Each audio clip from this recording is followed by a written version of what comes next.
did you get in here? I didn't think there was any way past the barrier. We blasted through with the mining laser. Of course. Yes, that makes sense. Please, get me out of here before more Geth arrive. That button over there should shut down this containment field. Wait, Commander. Can we trust her? Her mother's working with Saren. I am not my mother.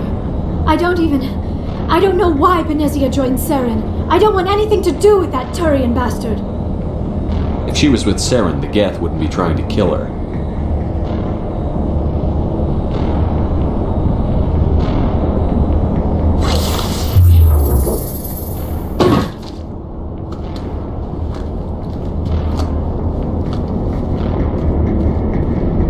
Any idea how we get out of this place? There is an elevator back in the center of the tower. At least I think it's an elevator. It should take us out of here. Come on! I still cannot believe all this. Why would the Geth come after me? Do you think Benezia's involved? Saren's looking for the conduit. You're a Prothean expert. He probably wants you to help him find it. The conduit, but I don't know. What the hell was that? These ruins are not stable. That mining laser must have triggered a seismic event. We have to hurry. The whole place is caving in. Joker, get the Normandy airborne and lock in on my signal. On the double, mister. Aye, aye, Commander. Secure and away. ETA 8 minutes. He needs to move faster.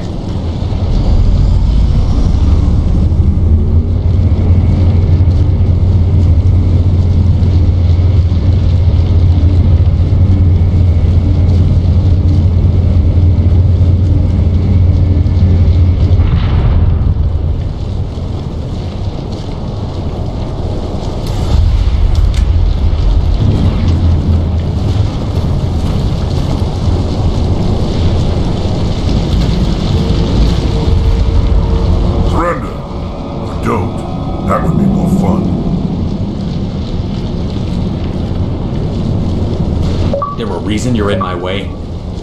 The same reason you're here. The Asari. Thanks for getting rid of those energy fields for us. Hand the doctor over. Whatever it is you want, you are not getting it from me. Is this really the time? The atmosphere is perfect for a life and death struggle. Kill them. Spare the Asari if you can. If not, doesn't matter.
Too close, Commander. 10 more seconds we would have been swimming in molten sulfur. The Normandy isn't equipped to land in exploding volcanoes. They tend to fry our sensors and melt our hull. Just for future reference. We almost died out there, and your pilot is making jokes? It's a coping mechanism. You'll get used to it. I see. It must be a human thing. I don't have a lot of experience dealing with your species, Commander. But I am grateful to you. You saved my life back there, and not just from the volcano. Those Geth would have killed me or dragged me off to Saren. What did Saren want with you? Do you know something about the conduit? Only that it was somehow connected to the Prothean extinction. That is my real area of expertise. I have spent the past 50 years trying to figure out what happened to them.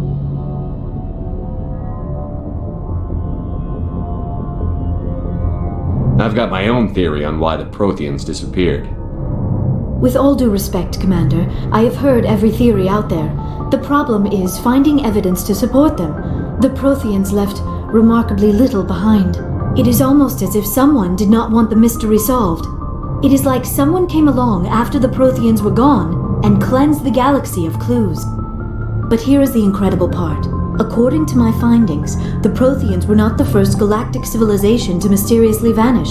This cycle began long before them. If the Protheans weren't the first, then who was? I don't know. There is barely any evidence on the Protheans, even less on those who came before them. I cannot prove my theory, but I know I am right. The galaxy is built on a cycle of extinction. Each time a great civilization rises up, it is suddenly and violently cast down. Only ruins survive. The Protheans rose up from a single world until their empire spanned the entire galaxy.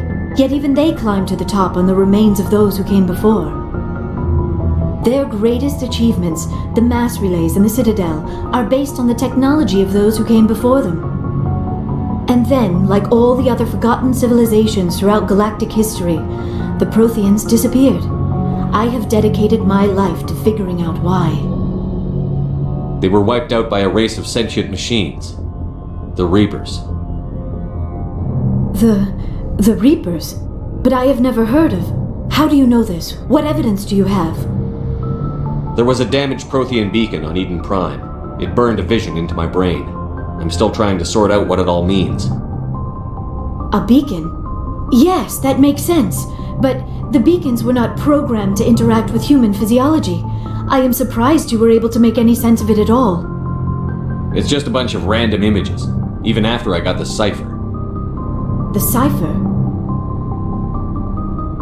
Some Asari mumbo-jumbo, supposed to help the commander think like a Prothean. I don't know if it worked, though. The cipher altered my perception of the visions, but it's subtle. I still can't make sense of what I'm seeing. And this was something another Asari did to you? Commander, with your permission, I would like to try something. You were touched by the beacon. The visions are locked away inside your mind. One of my people gave you a deeper understanding of the visions, but you still cannot put all the pieces of the puzzle together. I might be able to help you. I'll do whatever it takes to stop Saren. Like the Asari who gave you the cipher, I can join my consciousness to yours. Maybe my knowledge of the Protheans will help clarify your vision. It's worth a shot.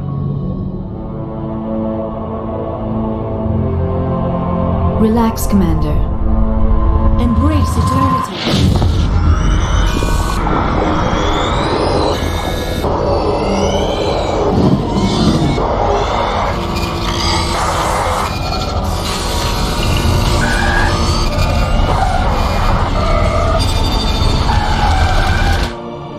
That was incredible. All this time, all my research, yet I never dreamed. I am sorry. The images were so vivid. I never imagined the experience would be so intense. You are remarkably strong-willed, Commander. What you have been through, what you have seen, would have destroyed a lesser mind. Come on, get to the point. What'd you see? The beacon on Eden Prime must have been badly damaged. Large parts of the vision are missing. The data transferred into the Commander's mind is incomplete. What's our next move? Saren knew you were touched by the beacon on Eden Prime. He probably came after me because he feared I could help you understand it. I was able to interpret the data relayed through your vision, what was there at least, find the missing portion, and I am confident I can put all the pieces together. Good to have you on the team, Liara. Thank you, Commander. I am very grateful. Oh, I am afraid I am feeling a bit lightheaded. When was the last time you ate or slept? Dr. Chakwa should take a look at you. It is probably just mental exhaustion, coupled with the shock of discovering the Protheans' true fate. I need some time to process all this. Still, it could not hurt to be examined by a medical professional. It will give me the chance to think things over. Are we finished here, Commander? Go see the doctor. The rest of you, dismissed. Mission reports are filed, Commander. You want me to patch you through to the Council? Patch him through, Joker. Setting up the link now, Commander. We've received your report, Commander. I understand Dr. Tassoni is on the Normandy. I assume you're taking the necessary security precautions. Liara's on our side. The Geth were trying to kill her. Benezia would never allow Saren to kill her daughter. Maybe she doesn't know. Or maybe we don't know her. We never expected she could become a traitor. At least the mission was a success. Apart from the utter destruction of a major Prothean ruin. Was that really necessary, Shepard? The Geth were crawling all over those ruins. We were lucky to make it out alive. Of course, Commander. The mission must always take priority. Good luck, Commander. Remember, we are all counting on you.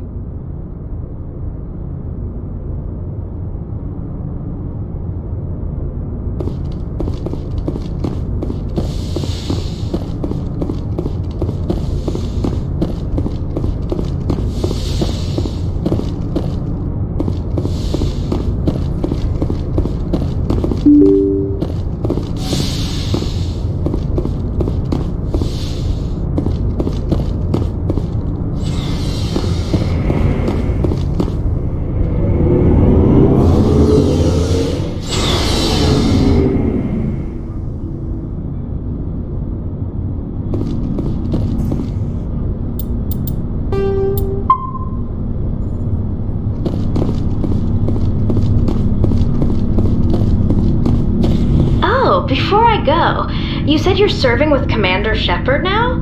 We saw him on the news here. He's cute. Later, sis. Tell me you didn't hear that. Your sister, I assume? Until I get home and kill her. That's Sarah, the youngest. What's up? You didn't come by to eavesdrop on Family Mail. Your family seems to be important to you. Yeah, we've always been close. Me and my sisters especially. With Dad on duty so much, I had to help Mom raise them. Did your father serve with the fleet? Yeah, took any crap posting he could get that offered space time. You know what? He worked his ass off trying to get recognized, but he never made it above serviceman 3rd class. He was real proud when I met Chief. First thing he did was salute. What about your mother? You haven't mentioned her. You must know what military wives are like. Strong because they have to be, able to raise kids while Dad's away on a 6-month cruise.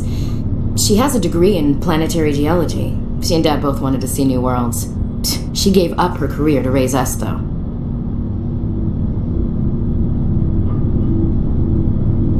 You have more than one sister? Sounds like a big family.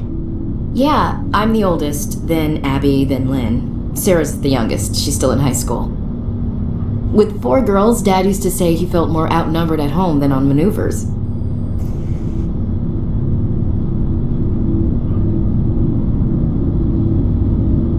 Where did you grow up? All over. We transferred a half a dozen times before I finished grade school. You go where personnel command sends you, right? I guess that's why I'm so tight with my sisters. We'd have to leave all our friends every 2 or 3 years. After helping raise them, your sisters still talk to you? Amazing. Things were tense between Sarah and me for a while. Then we bonded. Sounds like a story. Feel like sharing? Sarah got herself a boyfriend who wanted to go faster than she did, Mike. I didn't think he was a bad kid, just pushy. Lynn would send me these worried vid mails, and I'd tell her to relax. Sounds like that situation didn't last. Mike thought they'd go for a romantic walk in the woods, because he figured it was past time they did the deed. She levered Mike face first into a tree and left. Didn't have a scratch on her. Good thing Mom and Dad had us all learn some kind of self-defense. I took emergency leave and walked Sarah to school for a few days. Did anything happen while you were home? My last day out, Mike was waiting for us. Sarah had told her friends, so everyone at school knew what he did. He wasn't happy. I wanted to snap him in half, but Sarah gave me this look, this let me handle it, I need to do this alone look. She kept her cool, God bless her, as he screamed in her face. She just let him vent. Then he tried to punch her.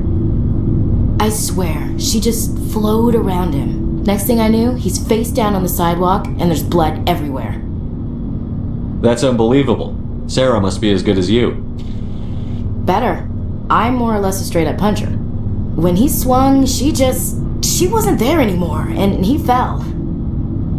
She helped him stop the bleeding and had me call an ambulance. She told the paramedics he fell. Before they took him to the hospital, Mike touched Sarah's arm. I thought he was going to end up on the ground again. But he hung his head, whispered, "I'm sorry," and started crying. And she hugged him. The Williams women are a decisive bunch, Commander. We do things when we're ready. Not before, not after. Your sister's something else. But you didn't mention your father at all. Was he on deployment? Dad always wanted to serve in space, but he wanted us to have real ground under our feet. He'd say, space is beautiful, but you can't raise a family there. I cannot rest from travel. I will drink life to the lees. All times I've enjoyed greatly, have suffered greatly, both with those that loved me and alone. For always roaming with a hungry heart, much have I seen and known, cities of men and manners, climates, councils, governments. I didn't know you liked classical literature. Ulysses was my dad's favorite poem. Every time he shipped out, he recorded me reading it. He had a dozen versions when he retired. Does he still like it? I sure hope so. I read it to his grave every time I go home. Dad passed on a few years back. He's probably still watching, though. So behave. You mean from wherever we go after death? Dead on, Skipper. He's with God now. That's not a problem with you, is it? That I believe in God? Everyone has the right to believe what they want. Says so in the Alliance Charter. Only with fancier words. I'm glad you're open-minded about it. I've met a few people who are really weirded out by my faith. Because I work in space, I can't believe in a higher power? Jeez. Hello, have you people looked out the window? How can you look at this galaxy and not believe in something? I should get back to my duties. Didn't mean to take up so much of your time. What's your opinion on the last mission? Not sure I buy Dr. Tassoni's story about her and her mom not talking. They're family, right? I think she's being straight with us. Or at least, I don't think she lies very often. Yeah, she's probably really bad at it. Too bad those ruins got destroyed. I mean, they lasted thousands of years. That's impressive. We'll talk later, Williams. Looking forward to it, Skipper. Shepard, what can I do for you? What's your story, Rex? There's no story. Go ask the Quarian if you want stories. You Krogan lived for centuries. Don't tell me you haven't had a few interesting adventures. Well, there was this one time the Turians almost wiped out our entire race. That was fun. I heard about that. You know, they almost did the same to us. It's not the same. It seems pretty much the same to me. So your people were infected with a genetic mutation? An infection that makes only a few in 1,000 children survive birth? And I suppose it's destroying your entire species? I suppose it isn't all the same. I don't expect you to understand, But don't compare humanity's fate with the Krogan. Sorry, Rex. I wasn't trying to get you upset. Your ignorance doesn't upset me, Shepard. As for the Krogan, I gave up on them long ago. The genophage infected us, but it's not what's killing us. Are your people really dying? We're sure not getting any stronger. We're too spread out. None of us are interested in staying in our own system. Lots of species have left their homes and prospered. But they go to colonize new worlds. We're not settlers. We're warriors. We want to fight. So we leave. Hire ourselves out. And most of us never go back.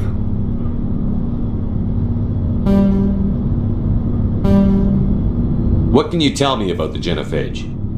Ask the Solarians if you want details. They made it. All I know, it makes breeding nearly impossible. Thousands die in stillbirth, and most never get that far. Every Krogan is infected. Every one. And no one's rushing to find a cure. Why don't the Krogan try to find a cure? When was the last time you saw a Krogan scientist? You ask a Krogan, would he rather find a cure for the genophage or fight for credits? He'll choose fighting every time. It's just who we are, Shepard. I can't change that. Nobody can. So long, Rex. Shepard. Commander, how are you? Why did you want to be a CSEC officer in the first place? That's a good question. There were several reasons, I guess. Like what? Probably the same as most officers. I wanted to fight injustice, wanted to help people. I guess my father had something to do with it too. He was CSEC, one of the best. I grew up hearing about his accomplishments or seeing his picture on the vids after a big arrest. He's taking my resignation pretty hard. He's not impressed that you're going after Saren? My father's a CSEC man to the bone. Do things right or don't do them at all, he says. He thinks I'm being too rash, too impatient. He's worried I'll become just like Saren. He actually talked me out of becoming a Spectre when I was younger, for the same reasons. You were asked to be a Spectre? Well, I was targeted as a possible Spectre candidate. Me and about 1,000 other Turian military recruits. I could have received special training, but my father didn't like it. He despises the Spectres. He hates the idea of someone having unlimited power with no accountability. He wouldn't like you, Commander. No offense. I suppose I can understand his concern. You can. But Saren's not going to play by our rules, CSEC's rules. If you want to nail Saren, you need to send someone who isn't restricted by policies and procedures. Just because you can break the rules doesn't mean you should. I don't need to stoop to Saren's level to stop him. And neither do you, Garrus. I see what you mean, but I'll think about it. Thanks, Commander.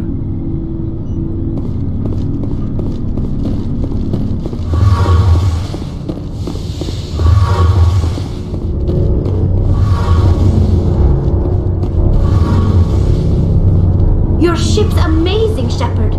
I've never seen a drive core like this before. I can't believe you were able to fit it into a ship this small. I'm starting to understand why you humans have been so successful. I had no idea Alliance vessels were so advanced.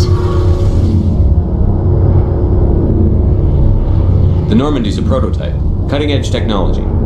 A month ago, I was patching a makeshift fuel line into a converted tug ship in the flotilla. Now, I'm sitting on board one of the most advanced vessels in Citadel space. I have to thank you again for bringing me along. Traveling on a vessel like this is a dream come true for me. I had no idea you found ship technology so interesting. It comes with being a Quarian. The migrant fleet is the key to the survival of my people. Ships are our most valuable resource. But we don't have anything like this. We make do with cast-offs and second-hand equipment. We just try to keep them running for as long as we can. Some of the fleet's larger vessels date all the way back to our original flight from the Geth. I can't believe your fleet's still using ships that are 3 centuries old. They're constantly being repaired, modified, and refitted. They aren't pretty, but they work. Mostly. We've tried to make ourselves as independent as possible on the flotilla, grow our own food, mine, and process our own fuel. But some things we just can't make on our own. A patch to maintain the hull integrity requires raw materials we just don't have. That's why our pilgrimages are so important. Tell me about your people. Our lives aren't easy. Resources are scarce, and we are constantly on the move. Everything we do must in some way contribute to the continuation of the migrant fleet. There are 17 million Quarians in the flotilla, and each of us relies on the others for survival. The bonds among my people are strong. Unfortunately, we have had to surrender many of the freedoms and civil liberties other species take for granted. What kind of freedoms? Well, it's illegal for parents to have more than one child. If our population grows too much, it would strain our resources to their breaking point. Of course, we also can't allow our numbers to become too few. If our population is in decline, the rule against single births is temporarily repealed. In extreme cases of population decline, incentives are even offered to encourage multiple births, though the Conclave hasn't had to take such measures in nearly a century. That's your government. The Conclave is our civilian branch of government. Each ship can elect a representative to serve on the Conclave and make decisions that affect the fleet as a whole. On matters that affect an individual ship, however, the captain has the final say. It's a tradition that dates back to the early days, when the fleet was governed by martial law. Fortunately, most captains nowadays are smart enough to have an elected council from their crew to give them advice and guidance. So the ultimate power rests with elected officials. In practice, the Conclave and the respective council for each ship tend to set the rules that govern our daily lives. But in theory, we are still under military jurisdiction. The 5 top-ranking military officials in the fleet serve on the Admiralty Board. These 5 have the power to overrule any decision by the Conclave in case of emergency. To do so requires unanimous agreement among the Admiralty, and they can only do this once. After that, the entire board must resign their posts. It's a safeguard that served us well.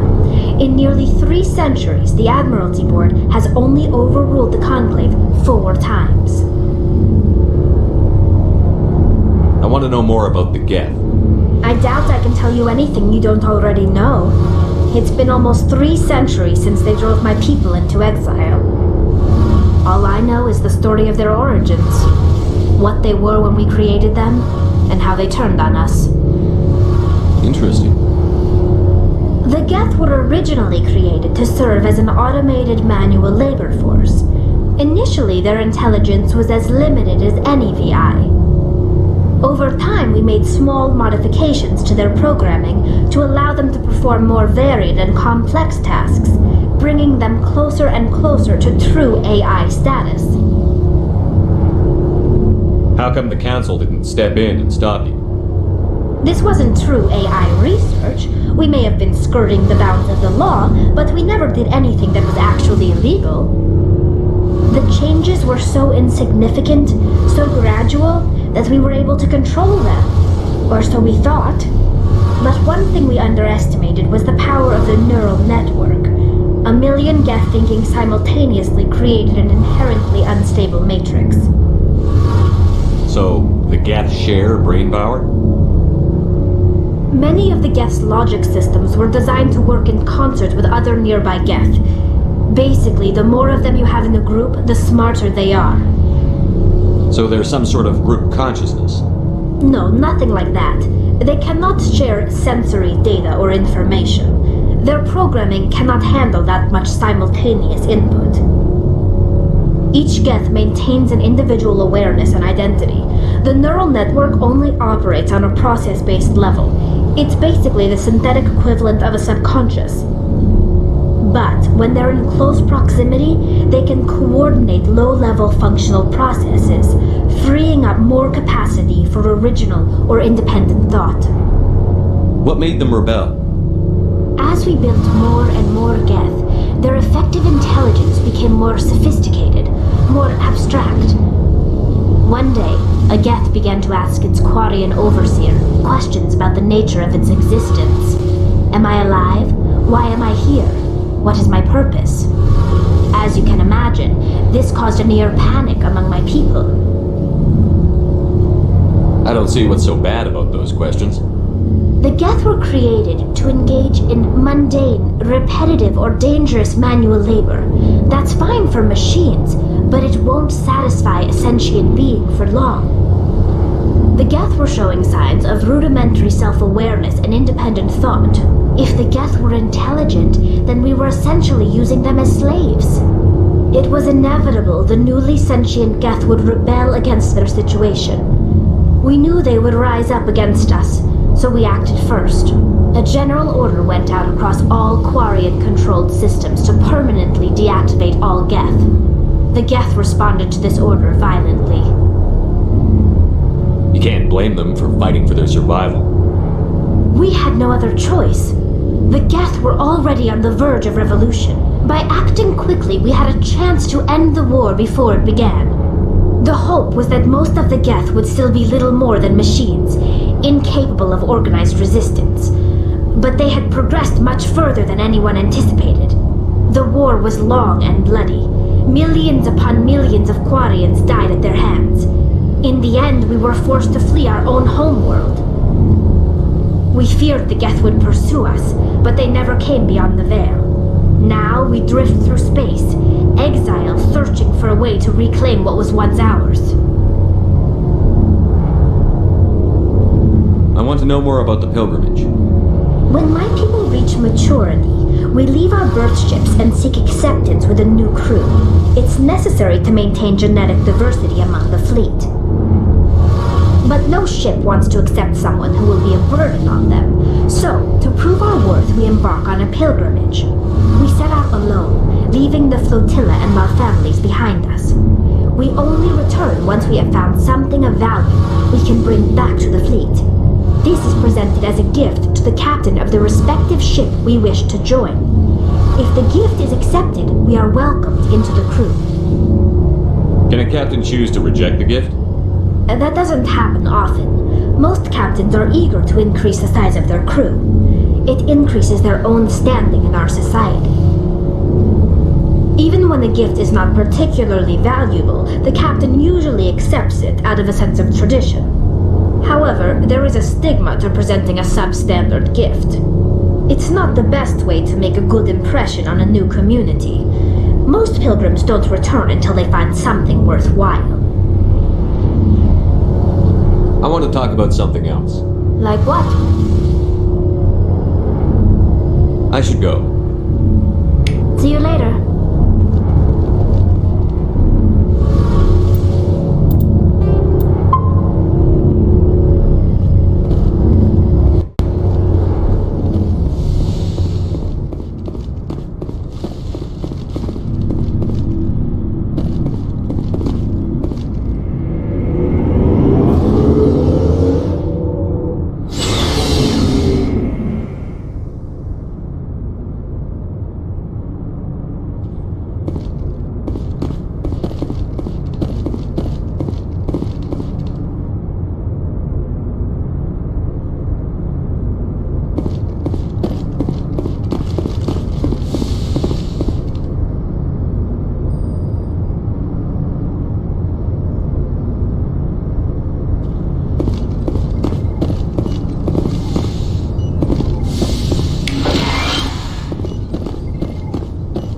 Yes, Commander?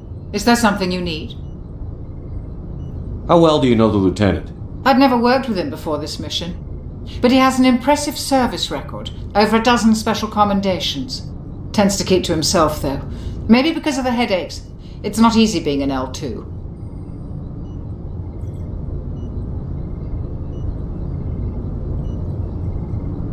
How did you end up serving on an Alliance ship? I enlisted right out of med school. Earth always seemed boring to me. Too safe, too secure. I figured the colonies were teeming with exotic adventure. I wanted to travel the stars, tending the wounds of tough soldiers with piercing eyes and sensitive souls. Turns out military life isn't quite as romantic as I'd imagined. But humanity needs the Alliance if we want to keep expanding through the Traverse, and the Alliance always needs good doctors. So I stayed on to do my part. Ever think you made the wrong choice? Sometimes I think about opening a private practice back on Earth, or maybe taking a position at one of the new med centers out in the colonies. But there's something special about working on soldiers. If I left the Alliance now, I'd feel like I was abandoning them. I should go. Goodbye, Commander.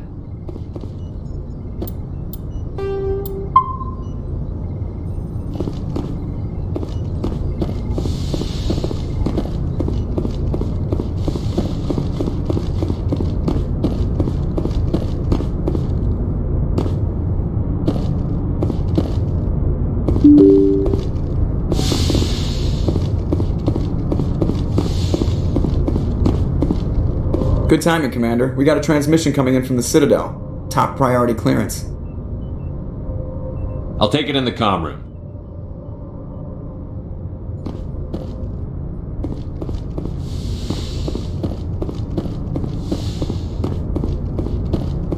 Commander Shepard, we've received information that may be critical to your mission against Saren. What kind of information? We've received an urgent message from one of our infiltration regiments in the Traverse. You mean spies? Spectres tend to attract attention, Commander, but they are only one arm of the Council. Special task groups are often a better option for monitoring developing situations. We currently have several infiltration units scattered throughout the border regions of Citadel space. This particular unit was gathering intel on Saren. What did they find? Unfortunately, the message we received was little more than static. The infiltration team must be in a situation where they can't set up proper interstellar communications. But the message was sent on a channel reserved for mission-critical communications. Whatever they were trying to tell us, we know it was important. Considering your interest in Saren, we thought you might want to investigate this. Find out what happened to our team. The signal originated from the planet Vermeer. I'll look into it. The Council prefers not to become involved in the specifics of Spectre activities. We only want you to be aware of all your options, including Vermeer. Good luck, Commander Shepard. We will keep you advised if we learn anything else.